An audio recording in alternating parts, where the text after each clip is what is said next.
2, when you read other scriptures, Christ drank wine. I'm not saying he was a drunkard, but when you drink wine, your eyes get bloodshot red. Verse 15, and his feet like unto fine brass. Brass is a metal that's found in the earth that's brown, as if they burned in a furnace. So Christ looked like he who took him and burnt him up in a furnace, making him extremely dark.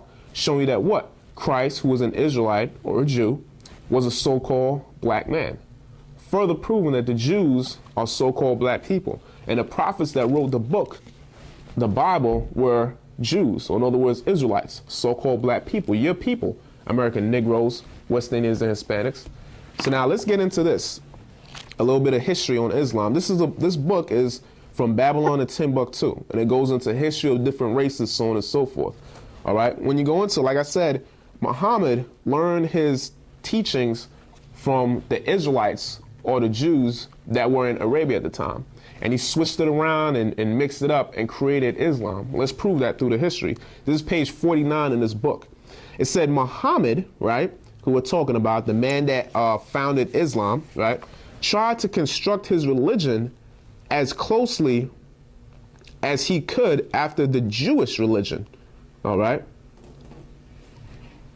He favored the Jews by accepting many of their laws and traditions.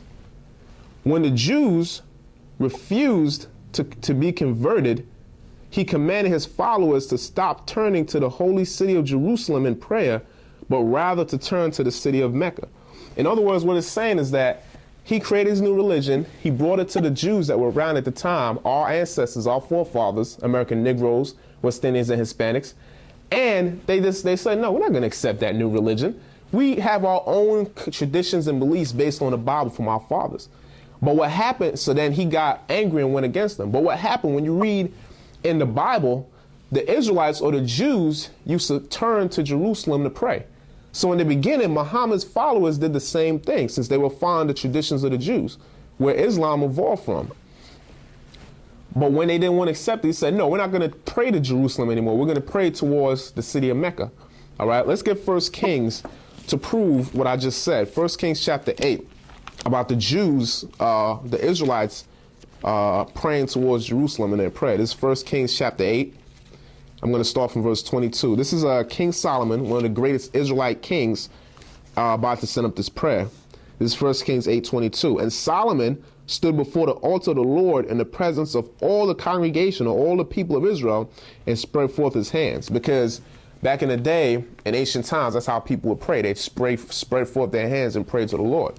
Let's find out what he says in this prayer. Let's jump all the way to verse 48, 1 Kings 8:48.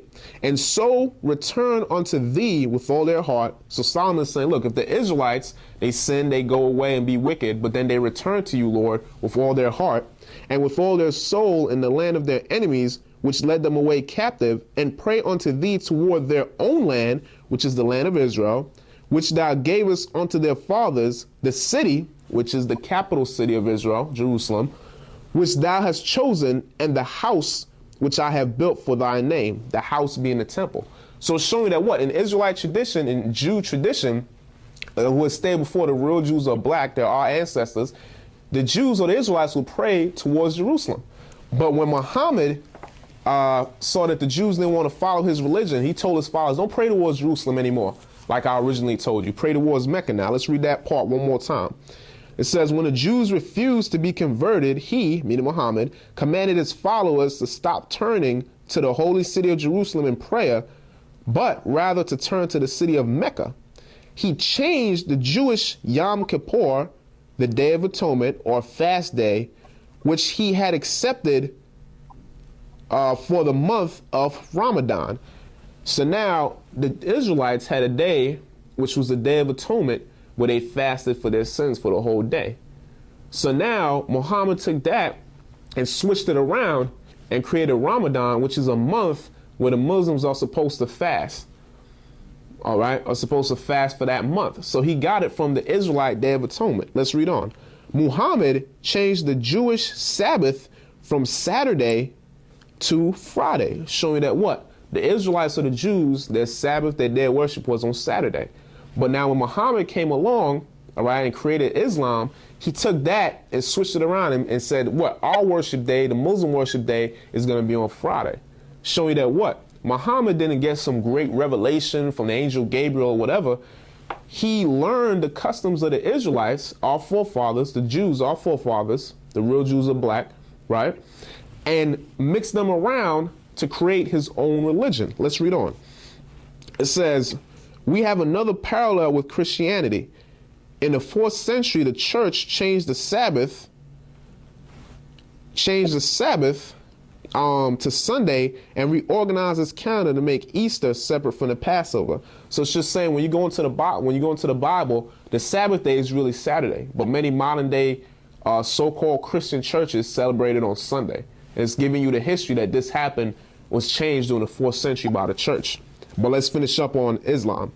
Like Christianity, also, Muhammad included in his Bible, the Quran, accusations concerning the Jews. So now when the Jews didn't want to follow his religion, so now he wrote, well, he didn't write, because when you go into the history, Muhammad was illiterate. He had his understudies write the Quran from his dictation, supposedly, but he had put in the Quran accusations against the Jews because they didn't want to follow his religion.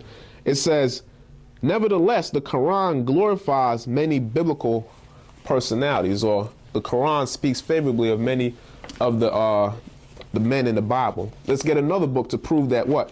Islam only evolved from the teachings of the Jews or the Israelites. This is the book Hebrewisms of West Africa, and the author of this book is Joseph J. Williams. And this is page 328. Once again, proving that what? Islam is just a depreciated form of the customs of the Israelites. Muhammad didn't get a great revelation. All right, so you brothers that are in Islam, this goes out to you mainly, but it also goes out to educate our people as to what's going on in the world and other religions and things that we should not be following. Because the Bible, though they supposedly say that the Quran upholds the Bible speaks against the practices and teachings of Islam, which we're going to get into later on. Now, this is Hebrewisms of West Africa, page 328. But Mohammedanism, or in other words, Islam, because as stated before, Islam, or being a Muslim, was started by this Arab man, Muhammad. But Mohammedanism, for the most part, completely absorbed these tribes. The tribes it's speaking about are certain tribes that are in Africa. Because as I went through the history before, when the Islamic movement began to push out of Arabia around 640 AD, they conquered certain parts of Africa. Let's read it again. But Mohammedanism, for the most part, completely absorbed these tribes and so fixed on them its own particular culture, which in many respects, meaning the Islam or Mohammedanism culture, in many respects is only a depreciated form of Judaism. So the history books will tell you right there that even the scholars know that what? Muhammad got his teachings what? From the Jews that were in Arabia at the time. And he turned it and twisted it around and created Islam. But a lot of our people follow it like it's a great revelation. Let's get some more history. This is another book entitled Men Who Changed the Map. And it goes into the history, part of the history of Islam. All right.